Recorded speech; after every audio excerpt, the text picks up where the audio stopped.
A year or so ago, I went to Finland to go see the Northern Lights. It was beautiful, but the days are very short the time of the year on them in February. In December, it's complete darkness for 24 hours for many days on end. And so I was like, how do these people live here with no sunlight? And the answer really comes down to they're using sauna a lot to get the infrared light. And then they go lay out in the snow. They're basically making their own light in their bodies using the cold therapy. The cold causes the mitochondria to release light. And so that is really why you would potentially want to use cold therapy is so that your mitochondria become more efficient at making energy, making light dissipate from the mitochondria.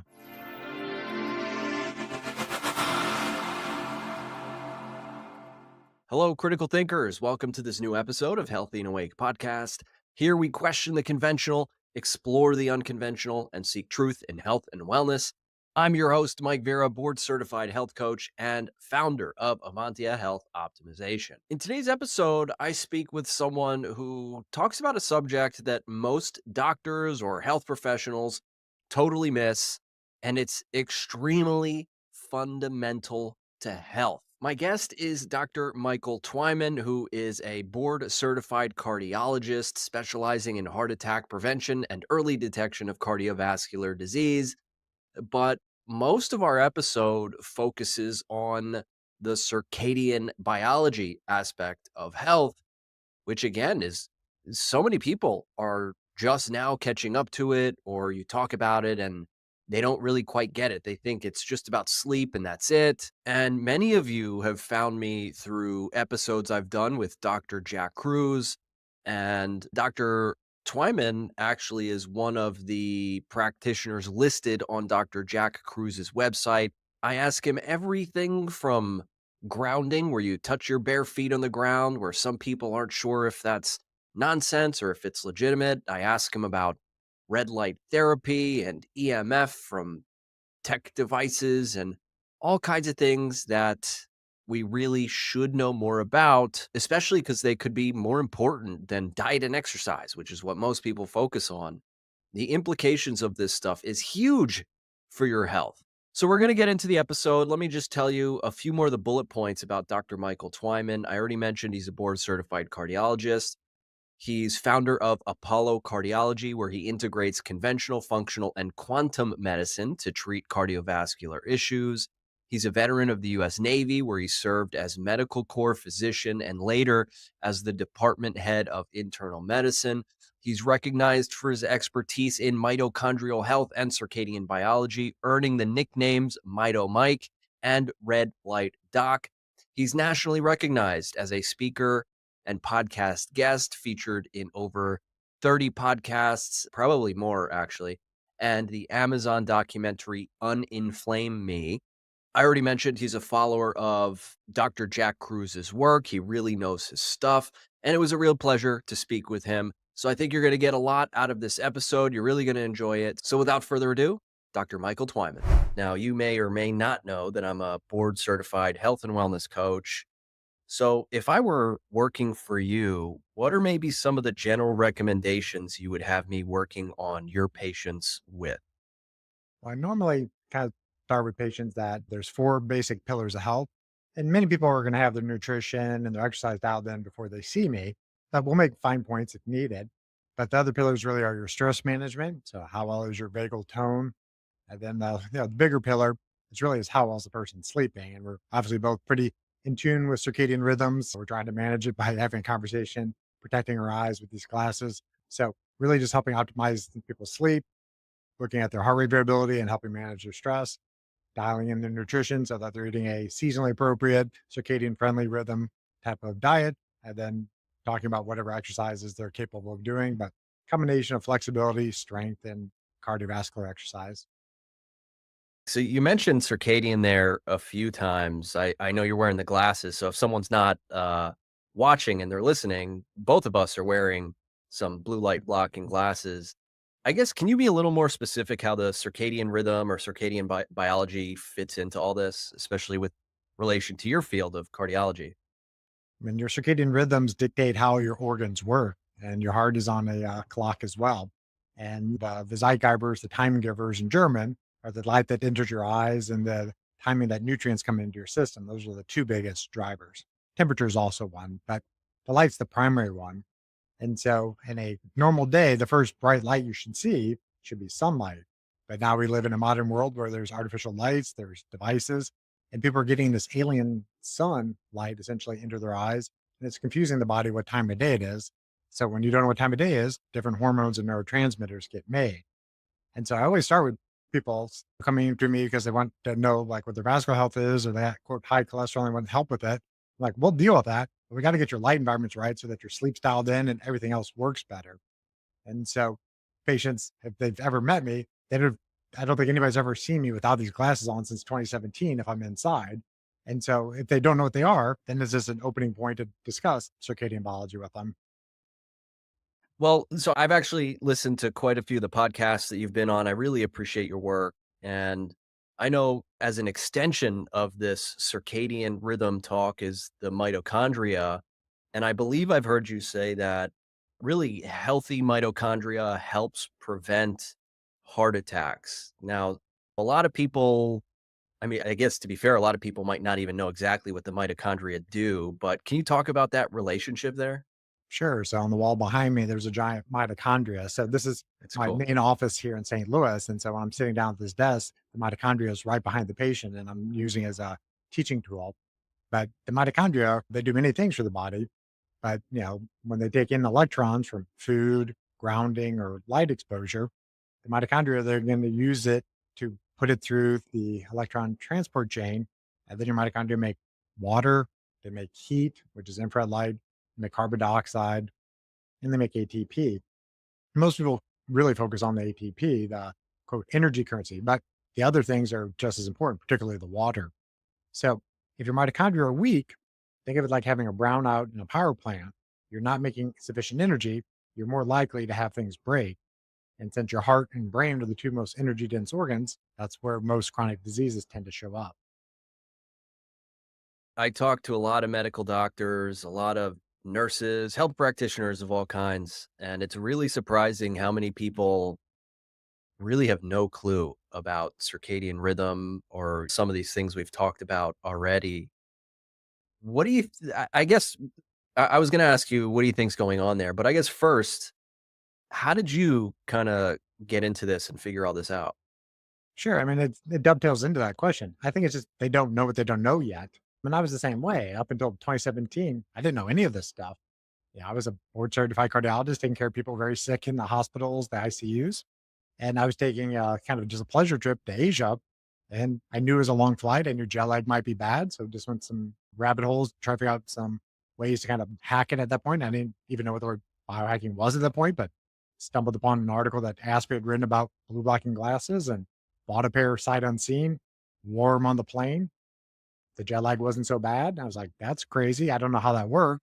Enjoyed my trip. And then when I got back, went down those rabbit holes and started researching it. And a good entry book for many people is if you look at the book from Dr. Panda, the Circadian Code, it just really lays out that story very nicely. When I first started wearing these glasses, maybe 5 or so years ago, people kind of rolled their eyes. And now you look at the landscape, even Andrew Huberman has launched his own brand. I see more and more people wearing them. People are really starting to catch on.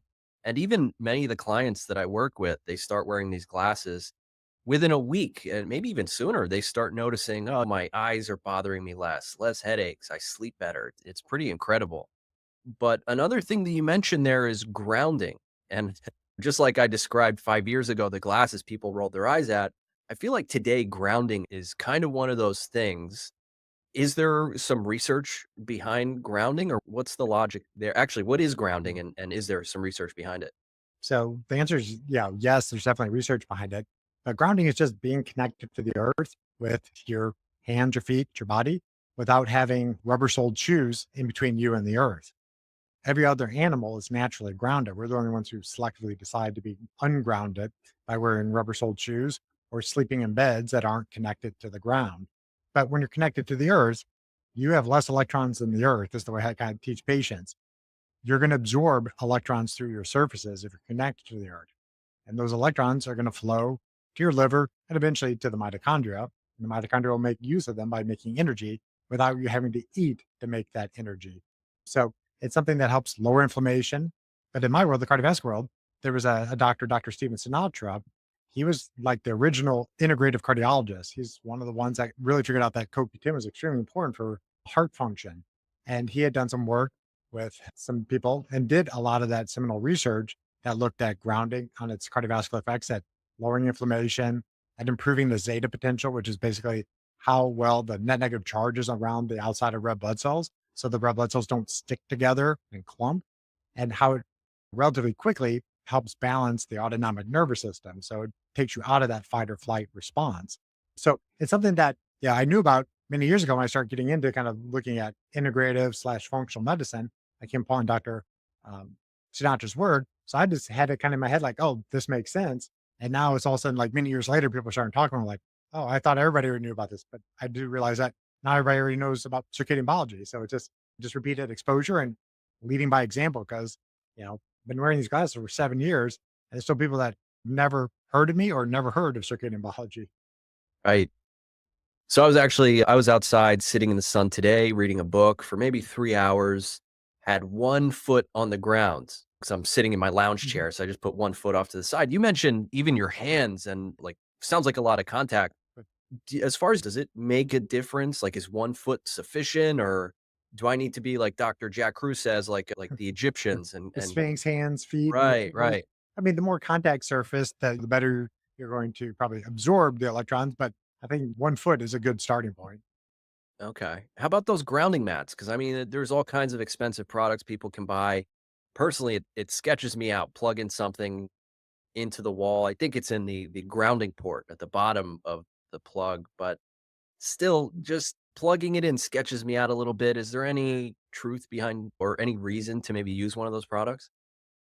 I would fall on the standpoint of buyer beware. There's a lot of claims on how well these things work.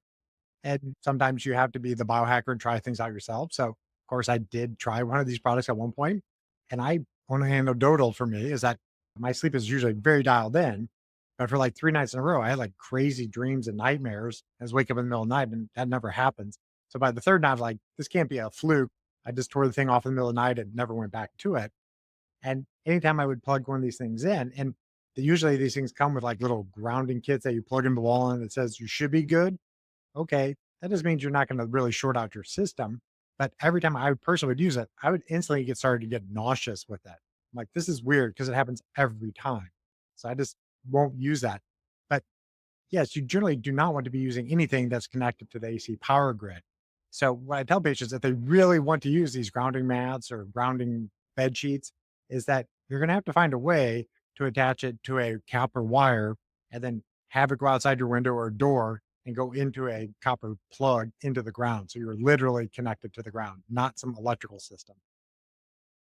So that seems like it's a component of the circadian biology approach, grounding, getting sunlight, all those blocking the blue light, all those sorts of things. What about someone who lives like in the mountains? A lot of people I work with, they don't get a lot of sunlight. It's maybe not ideal for circadian rhythm. I mean, maybe I'm wrong, but do you have any advice for those kinds of people? I mean, it always depends on what is your, redox potential. Like, how healthy are you? You know, if you're relatively healthy, no chronic diseases, you have the energy that you want, that your brain works the way you want, maybe you don't have to be as tight on this. But if you have some chronic disease, some autoimmune condition, heart disease, cancer, you need to be much more tight with the way Mother Nature put you together. So, there is no replacement for sunlight. You can have the fanciest photobiomodulation panels, you can have the fancy glasses. It's not fully going to matter. You're just using these to try to mitigate some of the effects. But if you're really sick, you need the full spectrum from the sun. Hmm. That's interesting because when I was doing my research to prepare for this episode, I know, well, I believe you are referred to as the red light doc. And I kind of think of the red light just like if I don't have enough fish in my diet, I can take a fish oil supplement. I'm supplementing the fish that I'm not getting. The red light or even the UVB, UVA lighting devices are kind of like a supplement to the sun, I guess. So are there any kind of protocols around that or specific machines that might be maybe not the best thing compared to the sun, but might be still somewhat satisfactory? No, it's something I get asked often. And in my office here, I have a red light panel on that is kind of adding some of the red and infrared light back into my office because the glass is going to filter out a lot of those red wavelengths. And then, well, behind me, I have a UVA bulb on as well. So I'm trying to recreate as much as I can in this office what's going on out the outside of the building. But these are supplements. They're never going to fully, mimic the exact wavelengths that sunlight has. There's no UVB in my office at this point. And I have a UVB panel at home, but you have to be very careful with those panels. If you don't know what you're doing, if you don't have a good solar callus, you're going to injure yourself with those type of panels. And in nature, you would have never just been exposed to just UVB radiation. You would have had the full rainbow. So you have to know what you're doing with those type of panels. And over time, if you go down the rabbit holes enough, you understand how to use them. But then you're like, why am I trying to use technology when Mother Nature is free?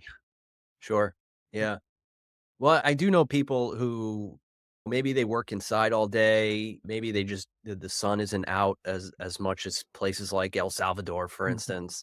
Are there any particular best practices if someone does decide to use these lighting machines, whether it's UVA, UVB, red light, or maybe even something else?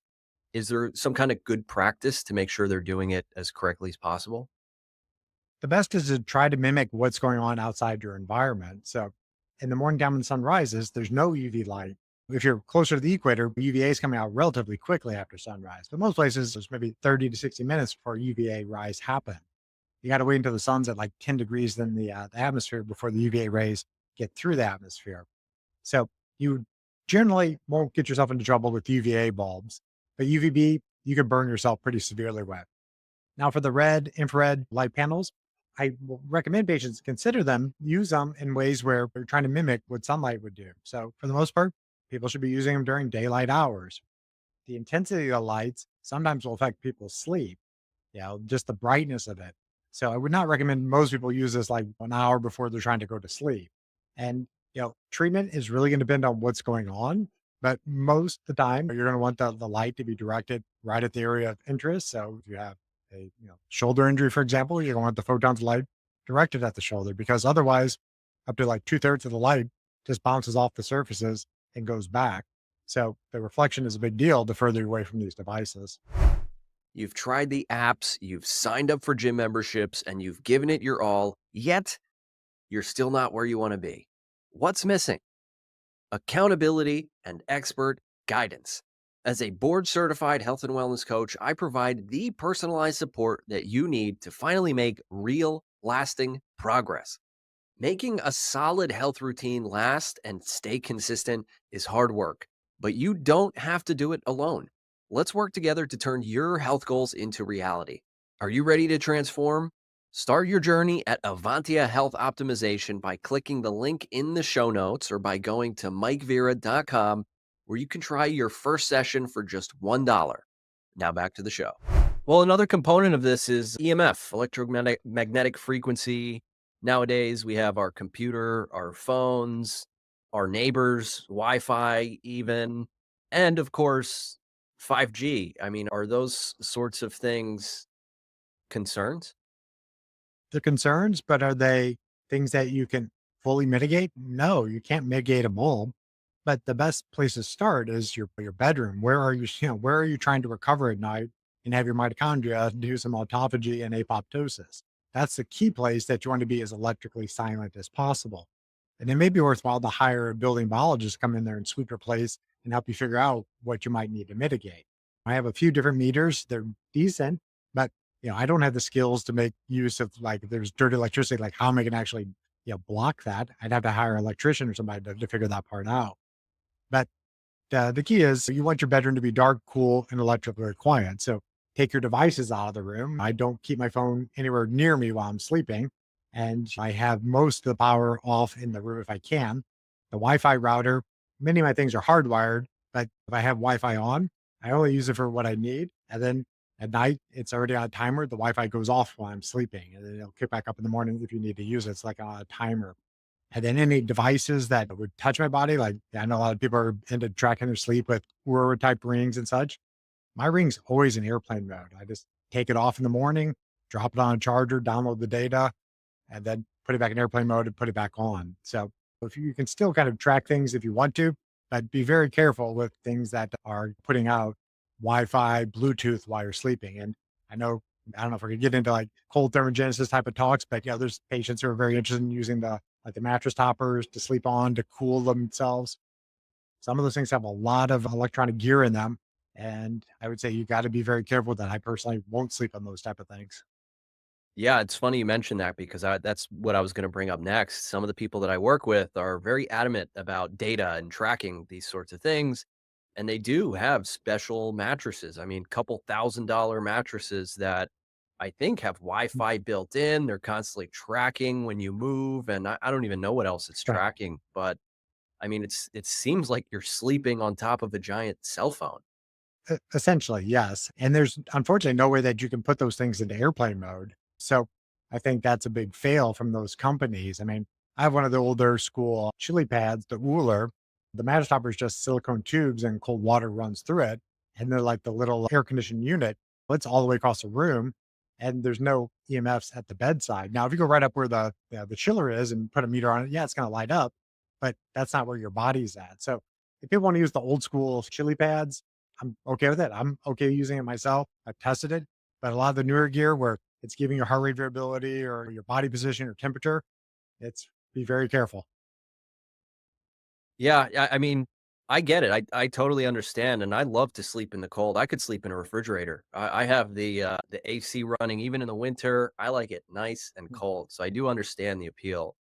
But I guess still while we're on this topic of EMF, this is kind of, I guess you could say a personal favor I'm going to ask here. My dad keeps his cell phone in his front pocket right by his heart. I keep telling him, "Stop microwaving your heart," kinda jokingly there, but is that keeping a phone close to your heart constantly, is that something people might need to be concerned about? I think so. It's definitely something that, in my clinical experience, when I used to be in the hospitals, which fortunately I've not been in for the past 5 years, the white doctor lab coat, there's a big pocket in front. And most doctors were just carrying their phones right in their pockets there. And I would always kind of look at funny and be like, you might want to be a little bit careful with that, or at least keep an airplane mode if you're doing that. But I tend to tell people like just use simple terms like think of it as like a radar jammer. You're putting a radar jammer right over the top of your mitochondria. They're not going to be able to sense the environment very well.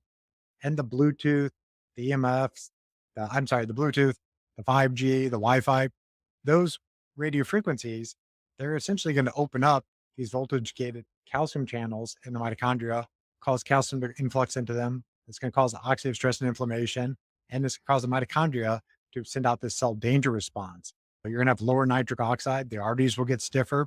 So it's one of those cases like long term, it may actually cause more atherosclerosis, I suspect, if people continue to wear it there. Interesting. Well, I'll be sure to clip that out and send it over to him. I appreciate you answering that question.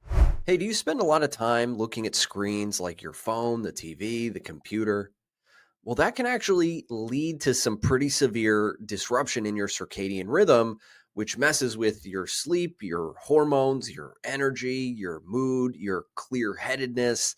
It can actually disrupt quite a bit. Well, Boncharge has life changing solutions to enhance your well being and prevent some of those issues.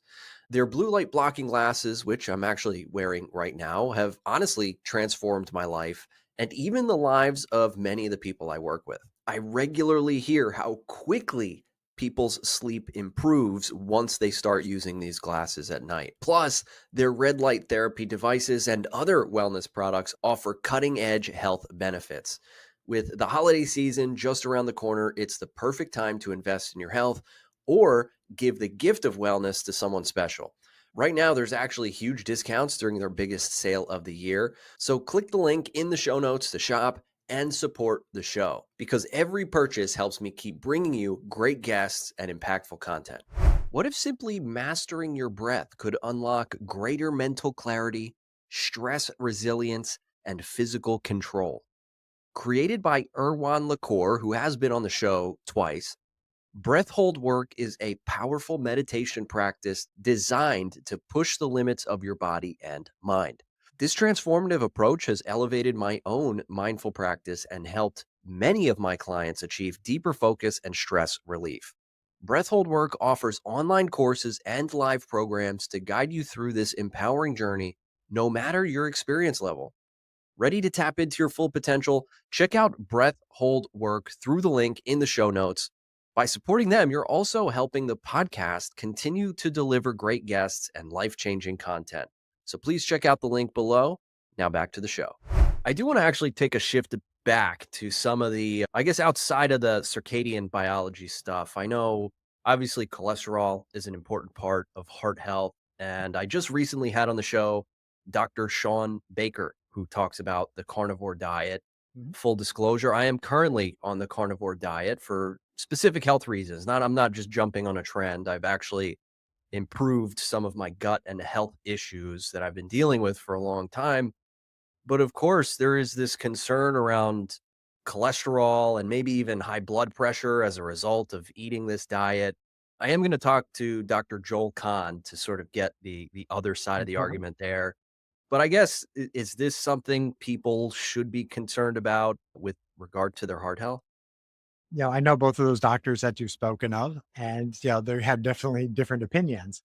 But I would probably fall in the case where it's like everybody is going to respond differently, and you have to test and assess what's going on, make whatever intervention you're going to do, and then reassess. So I've seen quite a few patients on the carnivore diet. Some of them have zero vascular disease and really no significant dyslipidemia. I've seen some people with severe endothelial dysfunction, vascular inflammation, and their lipoproteins are off the charts, and it looks like they got familial hyperlipidemia. And if you go to a traditional cardiologist, they're going to see those numbers. They're like, that's sky high. Here's your stat. Where you need to really look at, like, well, what's going on with the arteries? If you have significant endothelial dysfunction, inflammation in the arteries, yeah, you may have a very big problem. You probably want to really consider modifying that diet, or consider using pharmaceutical agents, particularly to modulate it. If you're like, I can't change this diet. This diet's the best for him. Like, you can do whatever you want, but your vascular system is, really complaining right now. You're probably going to do something about that. Hmm. So each person's different. It really depends on the circumstances. What about someone who maybe has a family history of heart disease, or maybe they even currently have a heart condition? The more I've talked to people about these types of diets and cholesterol, honestly, the more confused I am, because it seems like what we've known about cholesterol has kind of been called into question. Maybe it's evolving.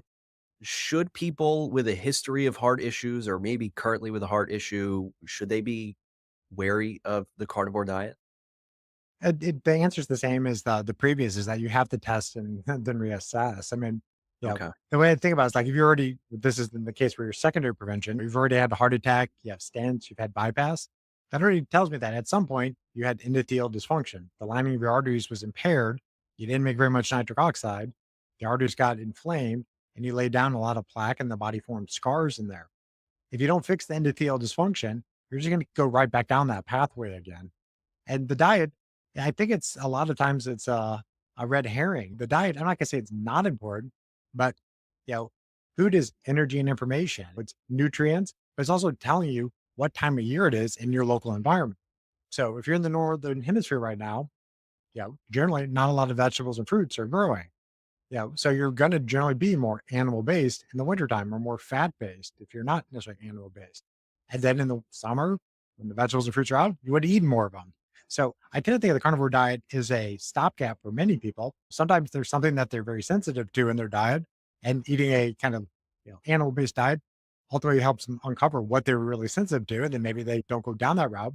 But the key is really thinking about food is just something that your body is utilizing to strip some electrons out of it and run it through your mitochondria. Hmm. Now, pardon my ignorance here, because I'm not a medical doctor. I don't prescribe medications. I only know so much about them. Is Lipitor one of those cholesterol drugs that doctors have used? So Lipitor, its generic name is atorvastatin. So those class of medications, they block an enzyme, HMG co-reductase. That enzyme is active in the liver. If you block that enzyme, less cholesterol is produced. If less cholesterol is produced, you don't need to make as many lipoproteins to then ferry that cholesterol through your blood vessels. So it's a statin. Correct. Do these types of, like, again, not to keep name dropping here, but I talked to Dr. David Healy, and he wrote a book called Pharmageddon, where he calls into question a lot of the research behind statins, the statistical manipulation, the omitting of certain data. And I read this in 2012. And it just made me, the whole book made me extremely skeptical of pharmaceuticals. But again, I want to reemphasize, I'm not a medical doctor. I don't know what's right for people. So, I mean, how much value is there really to statins, to these types of drugs?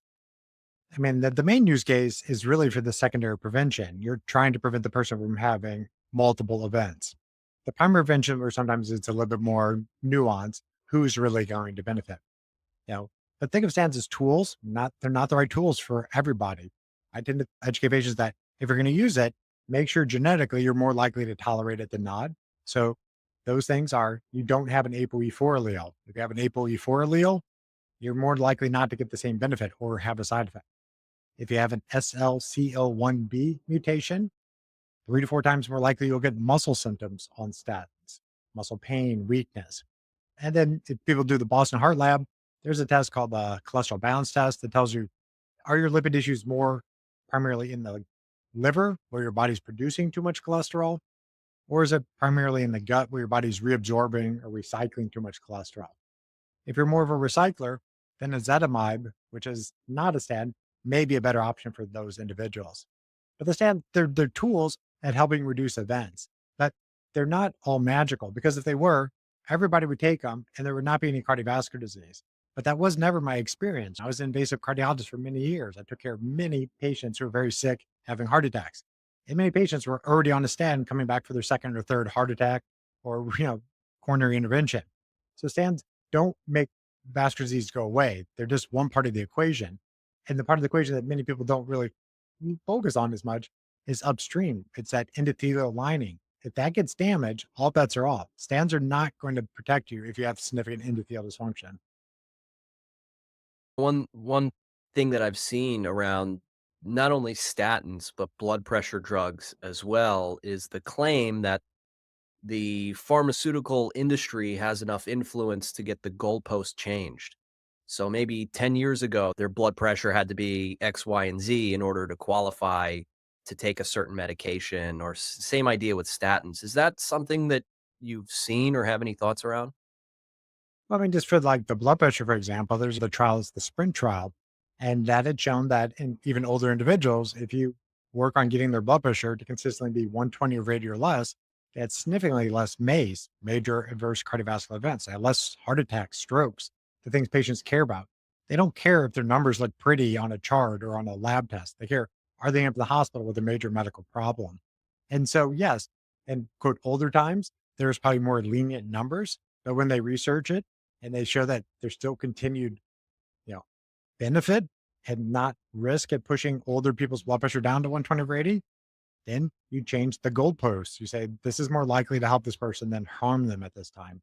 But the goal, as I was talking, like medicines are always tools. I will use them as needed, but your body didn't require medications when you were born. What are you doing in your environment that's not allowing you to be at optimal health? And many people, they're so far from optimal. If they're not willing to make the change, they're going to end up on a lot of medications. Hmm. Any chance you've seen the Oreo study?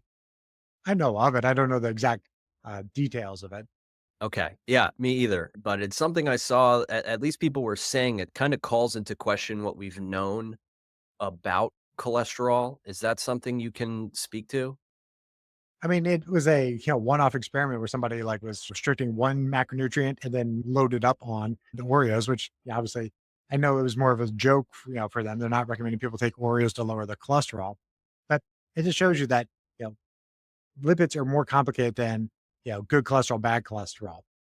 People should disavow using that terminology. There's just cholesterol. All cholesterol is the same. There's just different lipoproteins that ferry the cholesterol through the system. And it's generally the ones that are oxidized, ApoB particles that are oxidized, that are likely going to cause issues with the vascular system. So cholesterol by itself is not the problem. It's the lipoproteins getting retained in the artery, leaving the cholesterol in the artery and kicking off in this inflammatory response. That's the problem. Well, earlier when we were talking about all this, you mentioned cold thermogenesis. And that's something when I bring it up, I mean, nothing gets more pushback than cold thermogenesis, maybe even more than the carnivore diet. Yeah. Why might someone want to subject themselves to cold temperatures regularly? The short answer is it's good for the mitochondria and it's what you need if you don't have stable light environments. So a year or so ago, I went to Finland to go see the Northern Lights. It was beautiful, but the days are very short the time of the year on them in February. In December, it's complete darkness for 24 hours for many days on end. And so I was like, how do these people live here with no sunlight? And the answer really comes down to they're using sauna a lot to get the infrared light. And then they go lay out in the snow. They're basically making their own light in their bodies using the cold therapy. The cold causes the mitochondria to release light. And so that is really why you would potentially want to use cold therapy is so that your mitochondria become more efficient at making energy, making light dissipate from the mitochondria. You said light within the body. Biophotonics, your all your mitochondria release low frequency UV light. One thing that came up when I talked to Dr. Jack Cruz is something I haven't been able to stop thinking about. And he said that hypertrophy training is possibly detrimental to longevity. And he specifically mentioned the heart. He said all these people have heart attacks. Do you have any thoughts on that view? I've heard him speak of that, and it's an interesting concept, and it makes sense. I mean, your mitochondria are mostly buried in your heart and brain. You have a certain amount in your skeletal muscle. Yeah, I fully believe you need healthy muscles to live a long, healthy, prosperous life. You do not want to get sarcopenic. If you get frail, you're not going to be alive within 5 years. But to the point where you're saying, like, should you be a professional bodybuilder? That is a skill. That is not a healthy thing to do for long term. You're putting your body under a lot of abuse. They rarely get optimal sleep. They're abusing a lot of pre-stimulant type stuff. There's a whole story about anabolics and such. But just things like you can have a very nice looking facade. You've spent a lot of time building up muscles, but you've robbed Peter to pay Paul. And your vascular system may be very deleteriously injured in that process. I've seen some professional bodybuilders who have extremely high CT coronary calcium scans or CT angios. They look very fit on the outside, but they're basically like an 85-year-old on the inside or worse. Wow, that's pretty scary. Yeah, I know within bodybuilding, it really is. And this maybe makes it hard to sort of separate all these details, but you said it. Like a lot of them use PEDs, they use performance enhancing drugs. And I mean, that I would imagine directly impacts the heart. But on a different but similar note, I do see articles every now and then calling into question cannabis for heart health. I mean, for a while, a lot of people have said, no, it's medicinal, it can be healthy. And then you have those other articles that say, I mean, some of them have said they can cause heart attacks or stroke smoking cannabis. Is that something you talk with your patients about at all or have any thoughts on? I have some thoughts on it. I mean, the caveat is I'm definitely not an expert in this field because while it may be legal in many states, it's not heavily standardized. So if you go to one dispensary, their strains are going to be completely different. The dosages of CBD or THC you may be getting are different. So there's no way you can tell the person like you're on a healthy amount. It's what are they using it for and try to figure out like what is the risk benefit of doing that. Now, from a vascular standpoint, the biggest things that I've seen is that it's the route of administration makes a big difference. If you're smoking anything and it's combusting, you're going to potentially damage your glycocalyx, the lining of your arteries. So even if the CBD part is healthy for you, it's whatever else is coming with it, and the combustion part is going to be deleterious to the lining of the arteries. There is definitely data that THC itself can potentially worsen triglycerides in people, and people who are susceptible to it. It can worsen atrial fibrillation, which is an abnormal heart rhythm issue. So it's not a risk-free type of solution. So I don't usually tell people they like absolutely can't do it, but they got to understand the risk benefit of the trying this type of product out without having a known dose that's going to be quote safe for them. I was about to say, well, it sounds like maybe if someone does choose to use cannabis, that edibles might be the better approach to avoid the combustion. But you're saying it's the THC itself that might be questionable.